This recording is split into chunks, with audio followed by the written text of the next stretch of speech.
അല്ല, നമ്മുടെ ഈ ആറന്മുളയുടെ ആരോഗ്യം പരീക്ഷിച്ച മനുഷ്യൻ വന്നിട്ടുണ്ടല്ലോ, അബിൻ വർക്കി. അവൻ ശരിക്കും അവിടെ ഈ ഞാനിങ്ങനെ ശ്രദ്ധിച്ച 2 പേരാണ് പ്രവചനം നടത്തിയതൊക്കെ ഏതാണ്ട് അതുപോലെ ഭരിച്ചത്. ഒന്ന് 100 സീറ്റ് കൂടുതൽ ലഭിക്കുമെന്ന് മുഖ്യമന്ത്രി പറഞ്ഞു, ഇന്നത്തെ മുഖ്യമന്ത്രി. അത് അന്നൊക്കെ യഥാർത്ഥത്തിൽ ആൾക്കാർ അദ്ദേഹം പറയാൻ വേണ്ടി പറയുന്നു എന്നാണ് കരുതിയത്. പക്ഷേ അങ്ങനെയല്ല. താങ്കൾ ആറന്മുളയിൽ ഒരു ആരോഗ്യവകുപ്പിനെ ഒന്ന് കിടുക്കും എന്ന് പറഞ്ഞിരുന്നു. കിടുക്കി കഴിഞ്ഞപ്പോൾ എന്താ തോന്നുന്നത്? എല്ലാം എന്തായിരിക്കും അവിടെ ഒരു, പ്രത്യേകിച്ച് സംസ്ഥാനത്തെ പൊതുജനാരോഗ്യം കൈകാര്യം ചെയ്തൊരു മന്ത്രി പരാജയപ്പെട്ടു പോകാൻ കാരണമായത് ഇന്ന് ആലോചിക്കുമ്പോൾ? ഇനിയിപ്പോൾ നമുക്ക് സത്യം പറയാമല്ലോ, അതായിരിക്കും അല്ലേ? അതിപ്പോൾ എല്ലാവർക്കും അറിയാവുന്ന കാര്യമാണ്, ഇനി ഞാനായിട്ട് പറയണ്ടല്ലോ.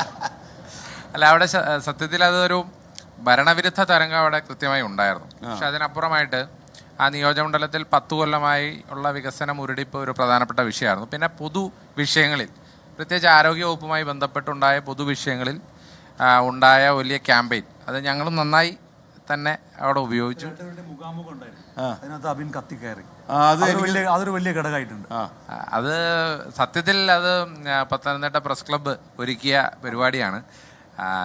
ഞാൻ മനസ്സിലാക്കുന്നത് അങ്ങനെ ഒരു പരിപാടി ആ പ്രസ് ക്ലബിന്റെ ചരിത്രത്തിൽ ഇല്ലവരെ നടന്നിട്ടില്ല.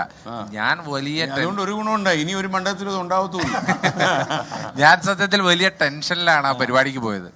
കാരണം എന്തായിരിക്കും ചിലപ്പോഴേ ഈ നമുക്കറിയാൻ പറ്റത്തില്ല, ഈ വൻമരങ്ങൾ എപ്പോഴും കടപുഴകി വീഴും. ഇപ്പോൾ ഡോക്ടർ നമ്മുടെ തോമസ് ഐസക്, അദ്ദേഹം എന്ന് പറഞ്ഞാൽ യഥാർത്ഥത്തിൽ എക്കണോമിക്സിലൊക്കെ നല്ല അവഗാഹമുള്ള ആളാണ്. നല്ല അക്കാഡമിക് വിദ്യാഭ്യാസമുണ്ട്, പ്രൊഫസറായിരുന്നു, CDSE അദ്ദേഹം അധ്യാപകനായിരുന്നു. എനിക്ക് വലിയ ബഹുമാനമുള്ളൊരു ധനതത്വശാസ്ത്രജ്ഞനാണ് അദ്ദേഹം BD സതീശനോട് ഒരിക്കലും ഏറ്റുമുട്ടി.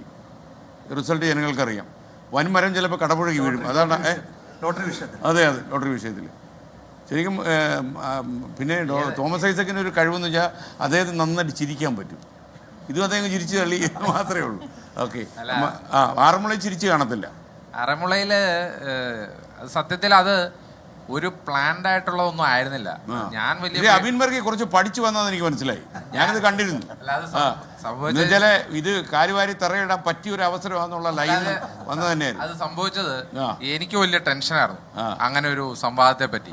നമ്മൾ TV-യിൽ സംവാദം വന്നാലും നമുക്ക് പെട്ടെന്ന് എങ്ങനെയെങ്കിലും ഊരിപ്പോരാ.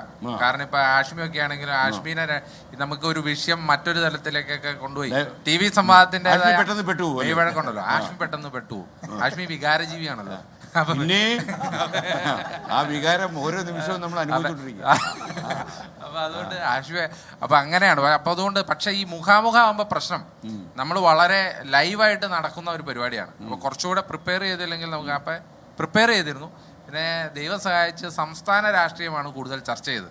അപ്പൊ കഴിഞ്ഞ 10 കൊല്ലമായിട്ട് എന്നും ഈ സംസ്ഥാന രാഷ്ട്രീയത്തിൽ ഞങ്ങൾ ഇടപെടുന്നു, സമരം ചെയ്യുന്നു, ഈ TV-യിൽ പോകുന്നു. അപ്പൊ അതൊക്കെ വളരെ കൃത്യമായി അറിയാമായിരുന്നു. അപ്പൊ അത് കറക്റ്റായിട്ട് അങ്ങ് ഹിറ്റ് ചെയ്യാൻ പറ്റും. ഈ അബിൻ വർക്കി ഞങ്ങൾക്കൂടെ ഒരു ഇഞ്ചക്ഷൻ തന്നത്. കാര്യം എന്താ അറിയോ, ഈ TV അവതാരകർ ഇനി ആൾക്കാരോടൊന്ന് ഡിബേറ്റ് ചെയ്യാൻ പോകരുത് എന്നും കൂടെ ഞങ്ങൾക്ക് ബോധ്യപ്പെട്ടു. അപ്പൊ TV അതല്ല, അതിൽ ഏറ്റവും നല്ല മെസ്സേജ് അതല്ല. TV അവതാരകർ ഈ ഇലക്ഷൻ പോരാട്ടത്തിലേക്ക് ഇറങ്ങാൻ ആഗ്രഹിക്കുന്നവരുണ്ടെങ്കിൽ ഒന്ന് സൂക്ഷിച്ചിറങ്ങണം എന്നുള്ളതാണ്. പിന്നെ ഏറ്റവും കൂടുതൽ ഗുണകരമായത് കണ്ണൂർ റെയിൽവേ സ്റ്റേഷനിൽ നടന്നിട്ടുള്ള ഒരു നാടകമുണ്ടല്ലോ, വലിയ ഗുണമായി. TV അവതാരകർ തിരഞ്ഞെടുപ്പ് സംവാദത്തിന് പോകരുത് എന്ന് പറഞ്ഞാൽ അപ്പൊ പല TV അവതാരകരും തെരഞ്ഞെടുപ്പിലേക്ക് എത്താൻ വേണ്ടി കാത്തു നിൽക്കുകയാണെന്നാണ്. അല്ല, അതിന് അബിൻ്റെ അടുത്ത് ഞാനൊരു കാര്യം കൂടെ പറയാം. ഇപ്പൊ ഇലക്ഷനൊക്കെ കഴിഞ്ഞു, VD സതീശൻ മുഖ്യമന്ത്രിയായി. അപ്പോൾ തന്നെ പറയാൻ പറ്റിയ പരിപാടിയാണ്. ഒരു ദിവസം നിയമസഭയിൽ VD സതീശൻ ആരോഗ്യവകുപ്പിനെതിരായിട്ട് കത്തിക്കയറുകയായിരുന്നു, ആരോഗ്യവകുപ്പ് മന്ത്രിയുടെ സാന്നിധ്യത്തിൽ. ഞാനന്ന് രാത്രി അദ്ദേഹത്തെ ഫോൺ വിളിച്ചു. ഞാൻ പറഞ്ഞു, നിങ്ങൾ ഇങ്ങനെ ആരോഗ്യവകുപ്പിനെ തകർത്ത് തരിപ്പണമാക്കരുത്, നിങ്ങൾ കുറച്ചുകൂടെ വിമർശനത്തിൻ്റെ മോനെ കുറച്ച് കുറയ്ക്കാമായിരുന്നു. അത് എന്ത് പറ്റിയെന്ന് ചോദിച്ചു. ഞാൻ സീരിയസ് ആയിട്ട് പറയാമെന്ന് വിചാരിച്ചാണ് അദ്ദേഹം എന്നോട് പറഞ്ഞത്. എന്നോട് എന്താ കുഴപ്പം? ഞാൻ പറഞ്ഞു, ഞങ്ങളെപ്പോലെ ഒരുപാട് ആളുകളെ ന്യൂസ് ഡെസ്കിൽ നിന്ന് നിയമസഭയിലെത്താൻ ആഗ്രഹിക്കുന്നവരും മന്ത്രിയാകാൻ ആഗ്രഹിക്കുന്നവരുണ്ട്. അവർക്കൊക്കെ ഒരു സെറ്റ് ബാക്ക് പോലെ തോന്നിയത് കണ്ടു. അതുകൊണ്ട് നിങ്ങൾ ഇതിൻ്റെ ശക്തി ഇത്തിരി കുറയ്ക്കണം എന്ന് ഞാൻ പറഞ്ഞു. അദ്ദേഹത്തിൻ്റെ ഈ വിമർശന മുന തന്നെ ഉണ്ടായിരുന്നു. കാരണം അദ്ദേഹം എന്നെ പറഞ്ഞു വിട്ടപ്പോൾ തന്നെ അദ്ദേഹം പറഞ്ഞത്, എനിക്ക് ഈ മന്ത്രിസഭയിൽ ആദ്യം തോൽക്കേണ്ട മന്ത്രി ആരോഗ്യവകുപ്പ് മന്ത്രിയാണ്, അതുകൊണ്ട് അത് എന്ത് കാരണവശാലും അത് തോൽപ്പിച്ചിട്ടേ വരാവുള്ളൂ എന്നുള്ള വലിയ മെസ്സേജ് തന്നിട്ടാണ് എന്നെ വിട്ടത്. ഓക്കെ എന്തൊക്കെ ചെയ്യാം.